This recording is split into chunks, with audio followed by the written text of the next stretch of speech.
Hey, what's going on there, guys? It's your boy Atheist, or Atheist, whatever. No, what am I saying? This is Krod7435. I got ourselves another sports talk for the day. I get a little bit mixed up whenever I wake up, but it don't matter. We got a lot of fun today. We're gonna be talking about 10 female fighters that should turn pro if they were to have the opportunity right now.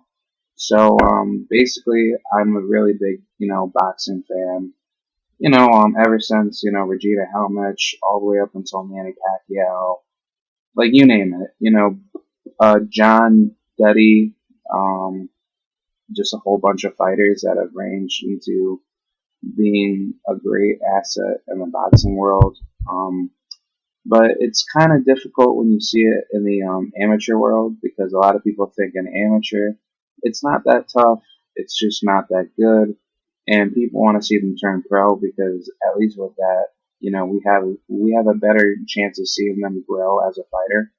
And I mean, that's pretty good in my opinion. Like I think that a lot of fighters that do go into amateur, like you could still do it, but then again, like I think it's like like the main reason why they do that so they can go into the U.S. Olympics in order to get like how should I say to get sponsored to a certain way because I actually know basically for a fact like for like basically not to switch sports but for people like Jordan Burroughs who I met in person, he actually did say that he did do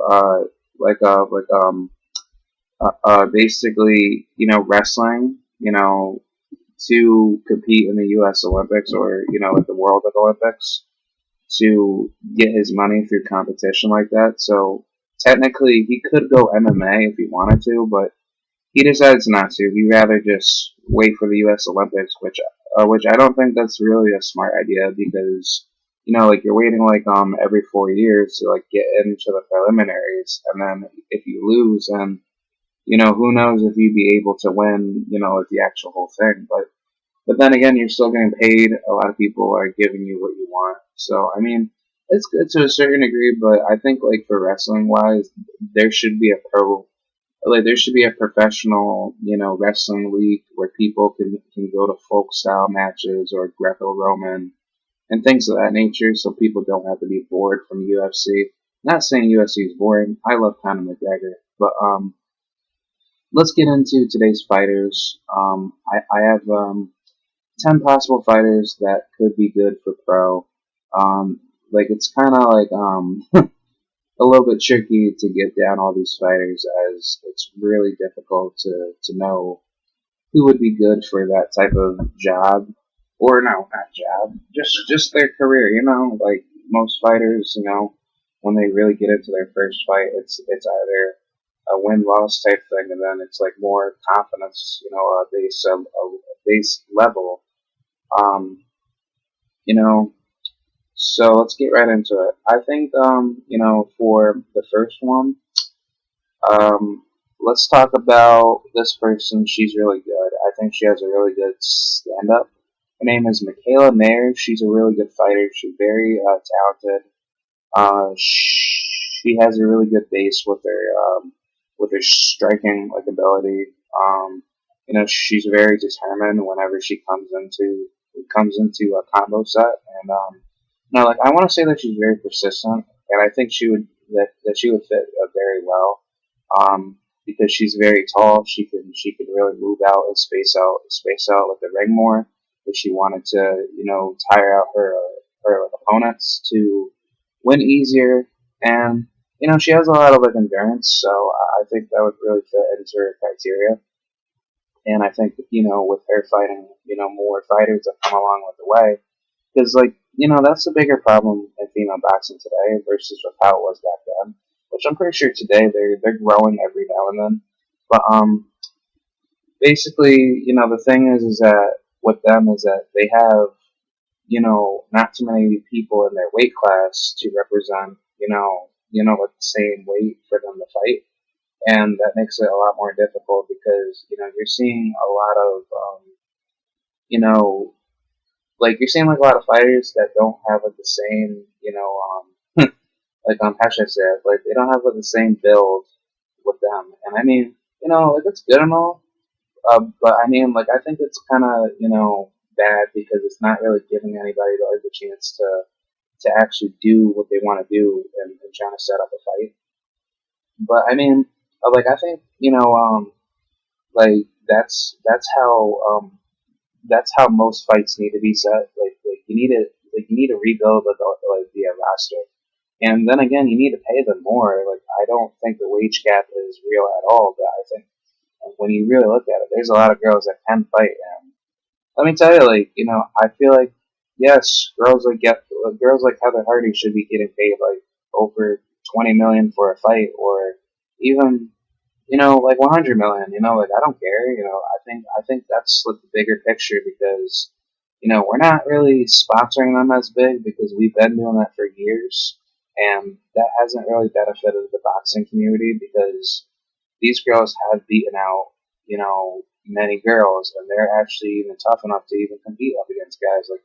I mean, if you look at the power of Ann Wolf, compare it with Lucia Riker, those two would be tough enough to like have their own gang together, and they would not get knocked down. Nobody, I mean nobody would be able to fuck with them. Those two fighters are way too ruthless. But let's go on with number 9. Number 9 is kind of tricky. Yeah, like let's all do it. Christina Cruz. Christina Cruz, she's a really good fighter. I actually saw her fight, for like the USA boxing, preliminaries. She has a really good skill base, hitting level. She can really, space out her combos and, revamp her tactics to try to win the fight easier. Like I think she's very versatile. She has a very good, like hitting, reflexes, so she knows when to hit at like the right time. But then again, like she is pretty old. She's like about 35. But nah, you don't look like a day over 30. Like I'm not that type of dude to go after girls. Be like, oh, you're too old to play basketball. You're too old to play video games. Which, like, I actually did that one time to somebody, and then I got slapped for it. But nah, like that's just not good. Don't ever. Two things you don't ever do to like a woman. Don't ever talk about her age, and don't ever talk about her weight, and don't ever talk about her lifestyle. That is the 3 biggest things that you will ever run into if you're. Oh man, that is really crazy. But let's go on with number 3. Number 3, these are UFC fighters, so I think like this would kind of work out well. Number 3, like I probably have to go with Ronda. Ronda, she's a really good fighter, but the thing with her is that she has a lot of talent to bring herself to a stance where she's not like because I understand why a lot of people debate the fact that Ronda cannot hold up her own, and that's what made her get basically knocked out only twice because she wasn't able to hold out her own within a fight. But I think that's kind of biased because due to the fact yes she has like a shitty trainer, that still doesn't run away the fact that she can still kick ass. So like I think that will prove how she's going to be because with that being said, that's not going to scare her. That's not going to be that's what I'm saying. That's not going to be something that she's going to basically turn down on. So I think like with that, that's going to really change up the whole franchise. And I mean, like if she ever wanted to do that, like that's up to her. Like I think like if she ever wants to do like a little bounce back, I think that would be really good. She can really get a lot of talent from like a lot of fighters that she runs into. And I mean, it would be pretty good because I think around that she can really fix up on her basically on her reflexes. She can get better on power hitting because there are fighters out there in the UFC that do boxing and mixed martial arts. So I mean, with that being said, like but I think that is the better thing to do because you're not that type of person to turn down on how should I say it? Like to turn down on fights and then be able to just not commit as well as well as you wanted to. So, like, I think with Ronda, that would kind of make her feel more confident as fights go on in the boxing world, because at least with her, that she can actually revamp her skills more if she wanted to, and then she won't even be as afraid to take hits in the UFC because she's already gained that experience from boxing to just strike and hit. And then, okay, if it's going to like a little grappling game, then she could just bring you down, do that submission, and get that dub.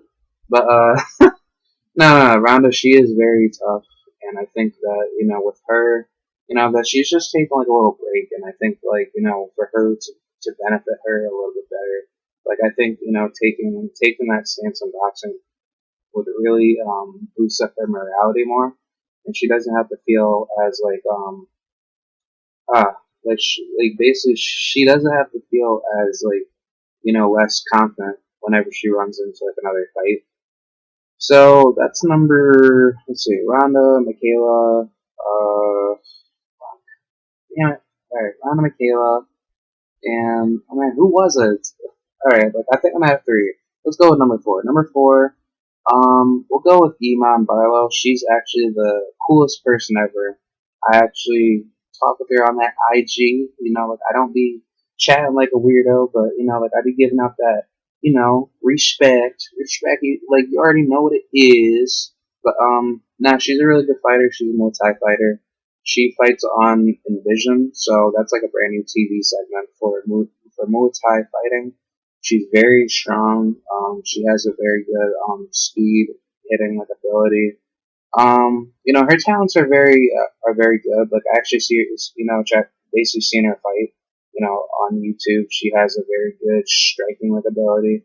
I wouldn't really think that would really be bad in the boxing ring though. It's like if you know how to hit, then you know that's mostly coming from Muay Thai to give you the quicker reflex because Muay Thai is more like endurance and it's more stamina build. So you're actually getting 10 times more speed and endurance and stamina than you would do in the boxing ring. But I guess it's like different because not every fighter is built that type of way. So I think with her that she can dominate. I don't really see anything bad with her. And then this other fighter too. Actually, 2 other fighters that are Muay Thai. So 5 and 6 would be. Well, number 5 would be Julie Ketchum. She's also a Muay Thai fighter. I guess she's like one of the more popular ones.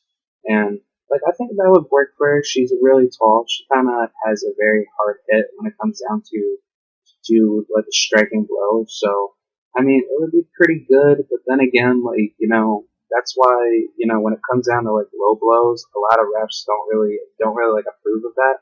So it gets pretty difficult, and then you don't really have the opportunity to take your skills to the next level. And that's why I think a lot of people like doing Muay Thai and UFC for girls that are doing that. So I think Muay Thai might really beat out boxing. There just needs to be more lesser limitations on the hits. There should be a time where you do stop a fight because a girl can't take it anymore. But then again, come on, bro. I mean, you would have a worse time in Muay Thai and UFC rather in boxing because 1 out of 4 men die in the ring. So technically, your chances of dying in the ring aren't even that. Yeah, that's what I'm saying. It's not even that big. So I think it's that actually revamps the female boxing community to be more stronger if you actually have fighters, coming from different, fighting sports. And I think it would kind of be really good to benefit, those two, along with the third one that I will say, or the 6th one. Miriam Nakamoto, she's actually a really good fighter. I've seen her Ring Girls. Yeah, pretty much she has a pretty good, height, advantage when it comes down to hitting, from like a long distance within the ring. But But nah, she's very talented. She's very determined. She does have a really good stand-up. That stand-up is really strong. But I don't really think anybody could ever take her down unless, that she actually got tagged and then she gets taken down by a hidden combo. So, I mean, with her, she's really not that bad. Like, I think that she would do very well. Like, if anything, like, I would actually like to see her fight up against the more, like the more popular fighters. Like, I don't really know if she was in Layla Ali's range for age gap, but let me take a look. I just gotta check this out. You know what I'm saying? I actually looked up these people. They're actually pretty good, which I think that she should be fighting too. But she already got her eyes set on something. Miriam, how old you is? Really? She's all the way from Ireland? That's actually kind of cool though. That's pretty cool. Yep. Oh, and then this person and that person is really good. Or actually, no. She's really good and she's really good, and that person's good, which I will talk about them after I get her age, which I just gotta look it out. Wow, she's 40? Are you serious? She's really that, like, I have never met not one person that could actually be that, like, old, and then she can manage to be that good. So, wow, credits to her. But, let's talk about the other fighters. Oh, man, I gotta take out these tabs, because they be screwing me over, man. But, no, we're gonna talk about, another UFC fighter, along with, that fighter, Lauren Murphy. Yeah, so technically 7, 8, and then 9 would be, oh man, it's really tricky for 9. I'm not too sure if it would work out, but, I'd probably say, shit. Oh, like, it'll come back to me. Like, we'll work our way through it. But, alright, let's talk about basically for number 7. For number 7, I would choose, this is a UFC fighter. I would choose Valentina Shevchenko, that UFC fighter that you guys just saw. She's a really good fighter. I think that she would be really good if it was converted in the boxing ring. I feel like that her hits are really like they don't connect as being tough and strong. So I mean, like, she would be really quick on the hands and more better with the speed, and then that would actually re-facilitate her moves to be more stronger and more compactive with a body shot, and then ending it with like a hard blow to the face, or basically hard haymaker, if that's the better boxing terminology. So yeah, that's good for 7. Number 8 will be Lauren Murphy. I think she's pretty good. I think she would really do very well if that was converted into the ring. Yeah, like, she has a really good base. Like, I don't really see anything bad out of her. It's only, questionable whenever it comes down to to your stand-up, because I think, like, hold on.